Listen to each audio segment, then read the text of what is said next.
Bananas. What's the tariff on bananas? Americans, by the way, love bananas. We buy billions of them a year. I love bananas. What's the tariff on bananas? The tariff on bananas would be representative of the countries that produce them. And what's that tariff? Generally 10%. Correct, 10%. Walmart has already increased the cost of bananas by 8%. But as countries do deals with us, that will go to zero. As countries do deals with us, that will go to zero. But the cost is on the American consumer now and on the businesses with the confusion now. Mr. Secretary, I believe you know better. I believe you recognize that a trade deficit is not.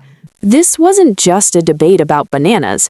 It was a clash over how America's entire economic strategy is being shaped.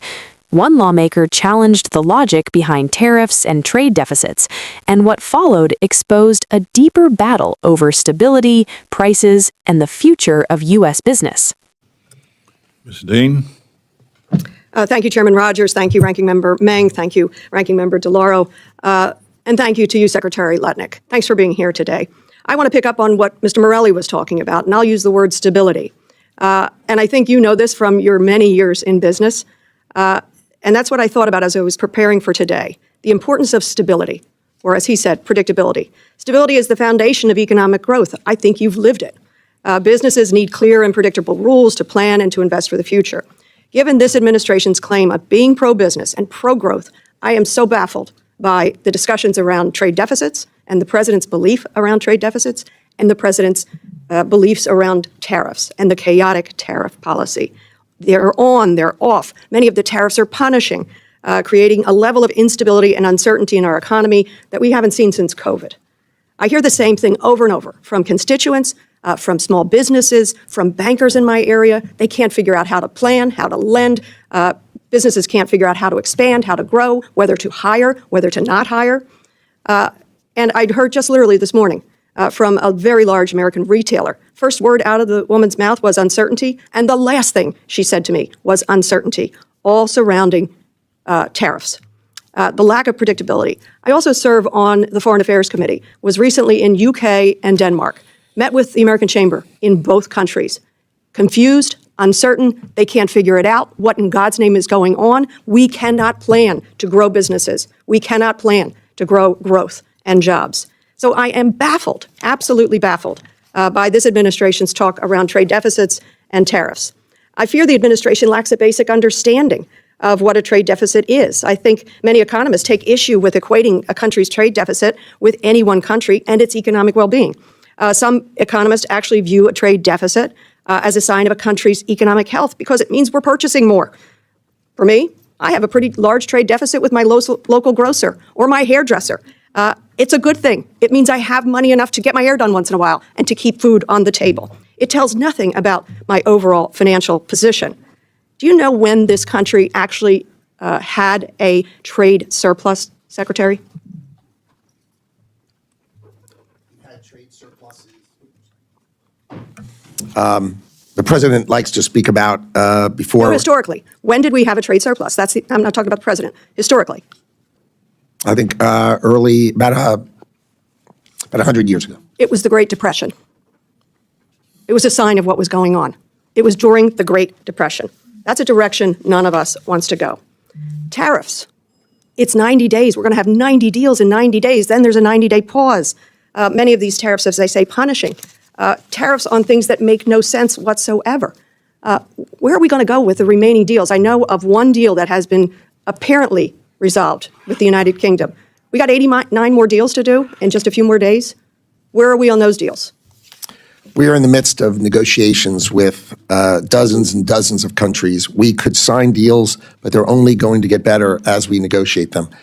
That's just simply not true. Because as I told you, the American... Actually, I promise you it's true because I'm doing it. So I promise you it is true, and I'm here testifying in front of you, and I promise you it's true. And Mr. Trump promised to bring down the cost of goods day one.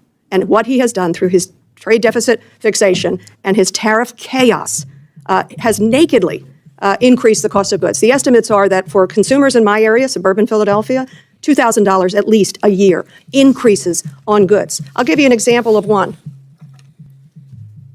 Bananas. What's the tariff on bananas? Americans, by the way, love bananas. We buy billions of them a year. I love bananas. What's the tariff on bananas? The tariff on bananas would be representative of the countries that produce them. And what's that tariff? Generally 10%. Correct, 10%. Walmart has already increased the cost of bananas by 8%. But as countries do deals with us, that will go to zero. As countries do deals with But us, the that will cost go is to on zero. the American consumer now and on the businesses with the confusion now. Mr. Secretary, I believe you know better. I believe you recognize that a trade deficit is not something to fear. I believe you know that predictability, stability is essential for businesses.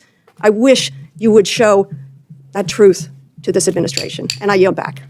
Time of the gentlelady has expired. Would you mind, Mr. Chairman, if I make one quick comment to the end? Would that be okay? I'm sorry? Would you mind if I make one quick comment to the representative? Please.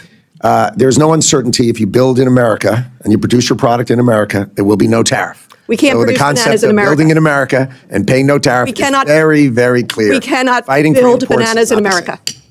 Time of the gentlelady has expired. This hearing exchange may have sounded like a quirky back and forth about bananas and tariffs, but what unfolded was actually a window into a much bigger debate about how the U.S. economy works and how policy decisions ripple through ordinary lives.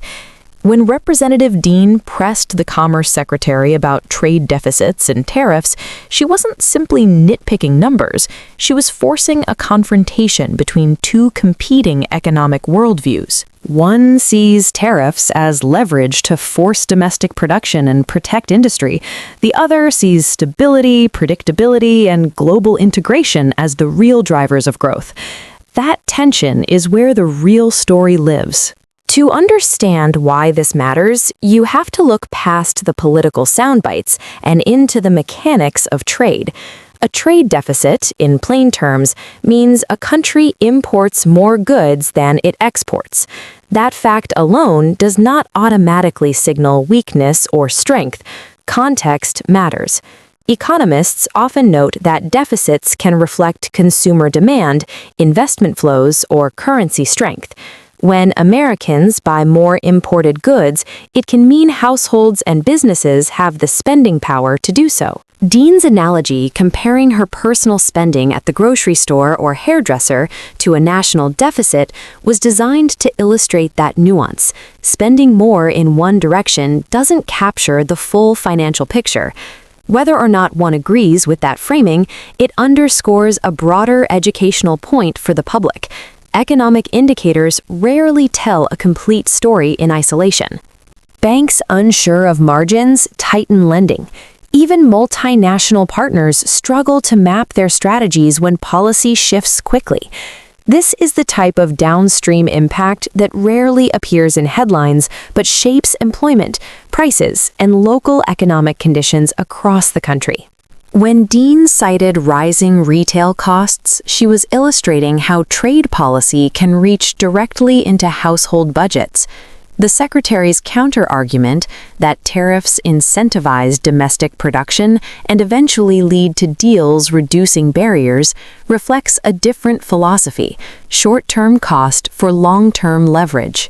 What Americans should take from this moment isn't simply who scored points in a hearing exchange, but how policy-making choices cascade outward. Trade policy isn't abstract. It affects grocery bills, hiring decisions, international alliances, and the cost of doing business at every level of the economy. Understanding both sides equips the public to evaluate whether policies align with their priorities: price stability, industrial expansion, geopolitical bargaining power, or some mix of all three. Moments like this are reminders that congressional hearings aren't just theater. They're part of the process through which economic direction is debated and defined. Stay informed, stay engaged, and keep asking questions about how these decisions impact your community and your future. If you found this breakdown useful, share your perspective below, subscribe for deeper context behind the headlines, and keep the conversation going, because informed citizens shape stronger democracies.